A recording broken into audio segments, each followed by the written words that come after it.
It feels like every day there's another story popping up, someone getting their identity stolen or losing money to some kind of fraud. It's constant, isn't it? Yeah. So we've been digging into the latest information, trying to pull out the really crucial, actionable steps you can take to, well, protect yourself. Hmm. Our goal today is really just to cut through all that noise and give you practical knowledge. Stuff to keep your finances and personal info safe so you can maybe breathe a little easier. Exactly. And I think the fundamental idea here really is that playing offense is your best defense. Proactive protection. Proactive. Okay. Yeah, instead of just like reacting when something bad happens, Right. we need to build up our everyday habits to minimize those risks right from the start. Okay, so where do we even begin? What are the sort of foundational things you think everyone should be doing, like, right now? Well, let's think about it like this. Your personal information, it's valuable currency. Right.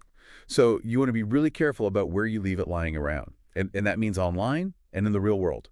Right. Before you share anything, your social security number, bank details, even things that seem kind of minor, just pause and ask yourself, do they really need this? And is this actually a secure way to provide it? That makes sense. It's so easy to just click yes or rattle off info on the phone. Get complacent. Totally. So what about once that info is out there, what are the, like, ongoing things we should be doing? Checks and balances. Right. Regularly checking your financial accounts is, well, it's non-negotiable. You just have to do it. Okay. Get in the habit of looking at your bank statements, your credit card statements. Scan for anything that doesn't look right, even small amounts. Even the small stuff. Yeah, sometimes that's how they test. And most banks now have apps that send you alerts for transactions. Those can be really helpful. Think of it as like a regular security patrol for your money. A security patrol, I like that. And passwords. Okay, we've all heard this advice a million times, but it's still so critical, isn't it? Yeah. Oh, absolutely. It's like the bedrock. Weak passwords are like leaving your front door wide open, just asking for trouble. So strong and unique. Strong and unique for every single online account. And maybe think about using passphrases, a string of random words. Ah, yeah, I've heard of those. They could actually be easier to remember sometimes and way harder for criminals to crack than just like jumbled letters and numbers. Yeah. Also, check out the security audits and password managers.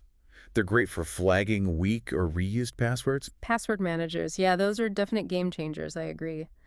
Now, what about those emails and calls? The ones that just appear out of nowhere, promising something amazing or warning you about some urgent problem? Okay, yeah. Treat any unsolicited communication, email, call, text, whatever, with extreme caution. Just be super skeptical. Right. Never, ever give out personal or financial info unless you started the contact and you're absolutely sure who you're dealing with. That urgent tone they often use. Act now, or your account is locked. Yeah, that pressure. That's a huge red flag. Yeah. It's designed specifically to get you to act before you think it through. Right. Bypass the logic. Okay, one other thing I always see reminders to update software, my phone, my computer. Is that really a big security thing? It really is, yeah. Those software updates and security patches, they often fix specific vulnerabilities that criminals know about and could exploit. Think of it like this. Those updates are like reinforcing the locks on your digital doors and windows. It's a simple step, usually just a click, but it significantly boosts your protection. So it sounds like a lot of this comes down to just being more aware, maybe a bit more skeptical in our day-to-day digital lives. Precisely. Vigilance isn't about being paranoid all the time. It's really about being informed and, yeah, having a healthy dose of skepticism in this digital world we all live in. And let's be real, the stakes are pretty high if we don't take these steps, right? We're not just talking about a minor inconvenience. No, not at all. Identity theft, financial fraud, they can cause serious, lasting damage. It impacts your finances, obviously, but also your credit, your time, your stress levels, your overall well-being. Yeah, real headache. Exactly. So taking these proactive measures, it's genuinely an investment in your own security and, frankly, your peace of mind.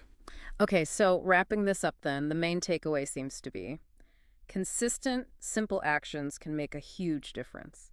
Being mindful of our information, monitoring accounts, using strong passwords, being wary of those unsolicited contacts, keeping our devices updated. It all adds up. That's absolutely right. It's about building layers of protection. And maybe here's a final thought for you. The methods these criminals use, they're constantly changing, constantly evolving. Right. Always a new scam. Always. So make it a point to stay informed. Read up occasionally on the latest scams, the newest security advice. Your ongoing awareness really is your strongest ongoing protection in this ever-changing landscape.